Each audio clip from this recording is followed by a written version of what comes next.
Halo, Assalamualaikum warahmatullahi wabarakatuh. Perkenalkan, nama saya Noviana Ramadanti dari kelas Akuntansi Syariah C semester 4. Di video ini saya akan menjelaskan tentang anggaran dan penganggaran. Seperti yang sudah kita ketahui, anggaran sangat bermanfaat bagi perusahaan.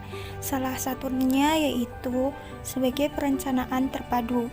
Anggaran perusahaan dapat digunakan sebagai alat untuk merumuskan rencana perusahaan dan untuk menjalankan pengendalian terhadap berbagai kegiatan perusahaan secara menyeluruh. Nah, dalam video ini akan dibahas apa itu anggaran dan penganggaran dan bagaimana ciri-ciri, fungsi, jenis, faktor pengaruh, serta prosedur penyusunan anggaran. Penganggaran dan anggaran.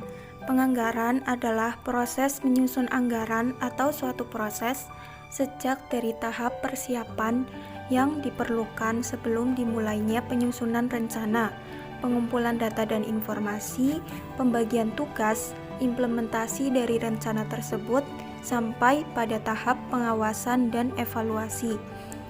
Sedangkan anggaran adalah rencana kerja organisasi di masa mendatang yang diwujudkan dalam bentuk kuantitatif, formal, dan sistematis.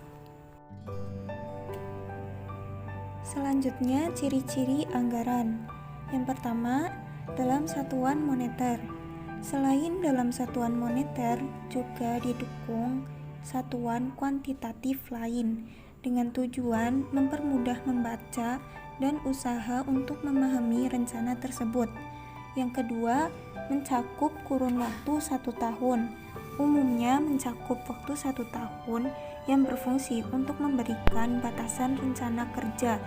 Yang ketiga, mengandung komitmen manajemen, disertai upaya oleh berbagai pihak untuk mencapai tujuan yang telah ditetapkan.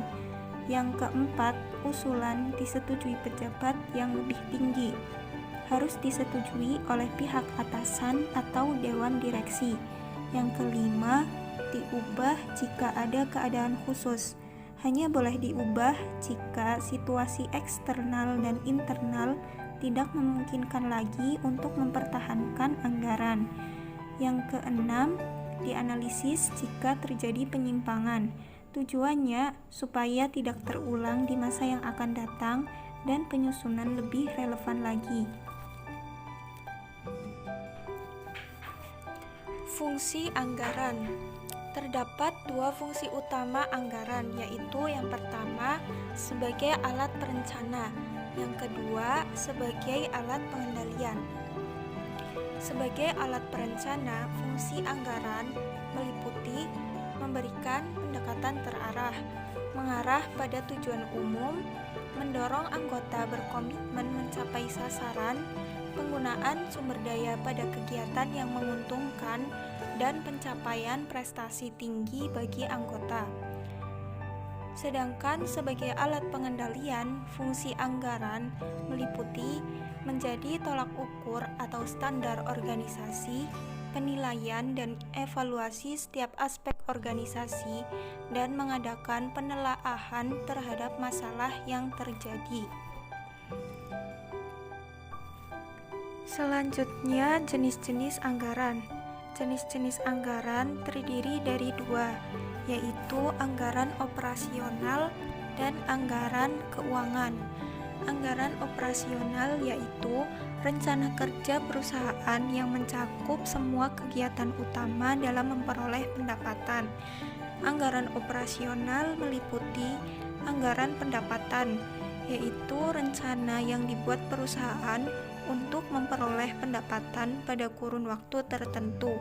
Yang kedua, anggaran biaya. Rencana biaya yang dikeluarkan untuk memperoleh pendapatan, disusun berdasarkan jenis biaya yang dikeluarkan. Dan yang ketiga, anggaran laba, yaitu besarnya laba yang akan diperoleh dalam suatu periode tertentu. Sedangkan anggaran keuangan yaitu anggaran yang berkaitan dengan rencana pendukung aktivitas operasi perusahaan, tidak berkaitan langsung. Anggaran keuangan meliputi yang pertama anggaran investasi, yaitu membeli barang modal untuk menghasilkan produk di masa yang akan datang. Yang kedua, anggaran kas, yaitu rencana aktivitas penerimaan dan pengeluaran kas perusahaan dalam periode tertentu. Dan yang ketiga, anggaran neraca, yaitu kondisi keuangan perusahaan dalam suatu periode tertentu, harta yang diinginkan perusahaan beserta kewajibannya. Faktor pengaruh anggaran. Faktor pengaruh anggaran meliputi yang pertama, tingkat kesulitan. Anggaran yang terlalu sulit membuat pelaksana tidak bersemangat, dan anggaran yang terlalu mudah membuat pelaksana tidak berprestasi maksimal. Yang kedua, partisipasi manajemen puncak. Manajemen puncak ikut memantau dan mengesahkan anggaran. Jika tidak, akan banyak godaan bagi para pelaksana. Yang ketiga, keadilan. Agar efektif, pelaksana harus percaya anggaran yang telah dibuat memang adil. Tingkat kesulitan di antara pelaku harus sejajar. Yang keempat, kesulitan Departemen Anggaran. Departemen Anggaran perlu menganalisis dan yakin informasi yang terkandung di dalamnya akurat, tidak mengandung kelonggaran berlebihan. Yang kelima, struktur organisasi. Anggaran dalam struktur organisasi memiliki pengaruh besar, lebih bervariasi dalam merencanakan anggarannya. Dan yang keenam, sumber daya perusahaan. Pihak manajemen perlu memperhitungkan sumber daya yang ada dalam merealisasikan rencana kerja, tidak terlalu tinggi dan tidak terlalu rendah. Prosedur penyusunan anggaran. Ada 4 tahapan dalam penyusunan anggaran, antara lain yang pertama, penentuan pedoman anggaran. Tahap pertama yaitu menentukan pedoman anggaran. Pedoman yang dibuat harus berdasarkan anggaran perusahaan satu periode sebelumnya dengan menyesuaikan kegiatan periode atau tahun anggaran berikutnya. Yang kedua, persiapan anggaran. Dalam tahap ini, persiapan tidak hanya dilakukan oleh staf keuangan saja, akan tetapi butuh kerjasama semua divisi dalam perusahaan supaya tahap penganggaran bisa berjalan dengan baik. Selanjutnya, penentuan anggaran. Tahap penentuan anggaran, manajer beserta direksi akan melakukan pengesahan anggaran. Setelah itu, melakukan pengajian juga kelayakan rancangan anggaran yang telah disusun oleh masing-masing pengguna anggaran. Selanjutnya, pelaksanaan anggaran.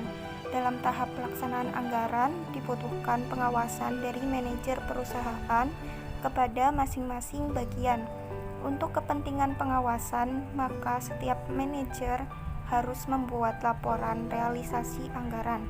Realisasi anggaran dibuat setelah dianalisis, lalu laporan realisasi anggaran disampaikan kepada direksi.